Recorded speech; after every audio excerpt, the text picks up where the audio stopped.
नमस्कार, आप देख रहे हैं न्यूज नाउ इंडिया। मैं हूं आपके साथ उषा कश्यप। 2022 में यूपी में जो विधानसभा चुनाव होने हैं वो काफी दिलचस्प दिखाई दे रहे हैं, क्योंकि देखते ही देखते भारतीय जनता पार्टी को सभी छोटी पार्टियों ने जो कि उनके साथ के उनके मित्र रहे हैं एक समय तक, उन्होंने अब घेर लिया है।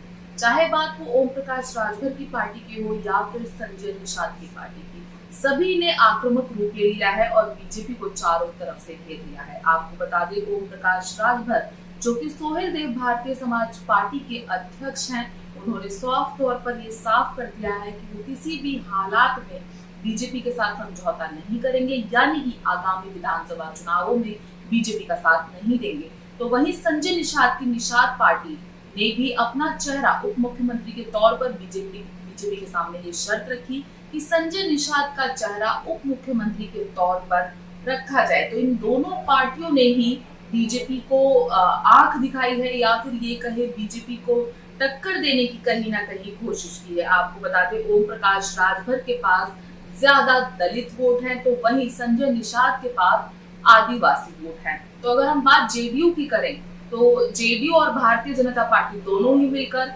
बिहार में सरकार चला रहे हैं, लेकिन यूपी के विधानसभा चुनाव को लेकर जेडीयू ने भी एक बात साफ कर दी है। जेडीयू ने ये साफ किया है कि वो 200 सीटों पर उत्तर प्रदेश में चुनाव लड़ेगी। इससे भी बीजेपी को घाटा होगा। साथ ही असदुद्दीन ओवैसी ने भी ये साफ कर दिया है कि वो यूपी में 100 सीटों पर चुनाव लड़ेगी।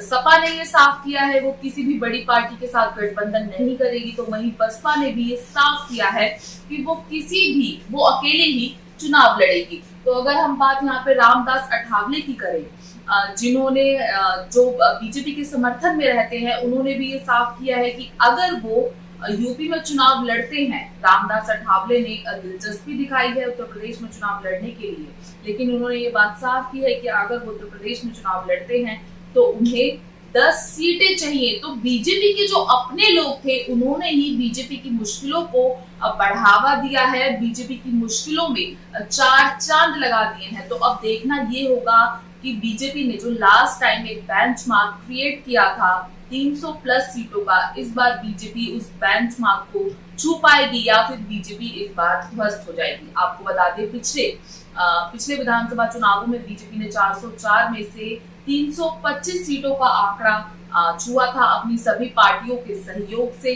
पूरा जो उत्तर प्रदेश का जो नक्शा था वो पूरा भगमय हो गया था, हर तरफ भगवा रंग दिखाई दे रहा था, क्योंकि बीजेपी ने पूर्ण बहुमत से पिछले चुनावों में अपनी सरकार बनाई थी। लेकिन इस बार का माहौल कुछ और दिखाई दे रहा है। बीजेपी के जो मित्र थे, जो बीजेपी के साथी थे, उन्होंने ही भारतीय जनता पार्टी को आंख दिखाना शुरू कर दिया है। साथ ही अगर हम कोरोना की बात करें तो स्थिति काफी भयावह देखने को मिली, जिससे कहीं ना कहीं सरकार की किरकिरी भी देखने को मिली। कहीं ना कहीं लोगों में आक्रोश है कोविड-19 को लेकर, क्योंकि लोगों ने अपने अपनों को खोया है। तो अब देखना ये होगा, भारतीय जनता पार्टी जो कि राजनीति करने में संपूर्ण रूप से निपुण है, वो अब कौन सा दांव खेलती है कि वो अपनी सरकार बना पाए, पूर्ण बहुमत से सरकार बना पाए या फिर सरकार बना पाए। तो ये देखने वाली बात होगी। खैर, इस बात से पर्दा तो 2022 में ही उठेगा, इस बात को कि 2022 का मुख्यमंत्री कौन होगा, कौन सी पार्टी पूर्ण बहुमत से सरकार बनाती है, ये तो हमें 2022 में ही बात पता चलेगा। लेकिन ये साफ हो चुका है कि बीजेपी के लिए इस बार सत्ता में वापसी करना काफी ज्यादा मुश्किल होगा। अगर आपको हमारा ये वीडियो अच्छा लगा है तो आप हमारे चैनल को सब्सक्राइब करें, वीडियो को लाइक करें। अगर आपको कोई कमी भी लगी है तो आप हमें कमेंट करके जरूर बताएं। धन्यवाद।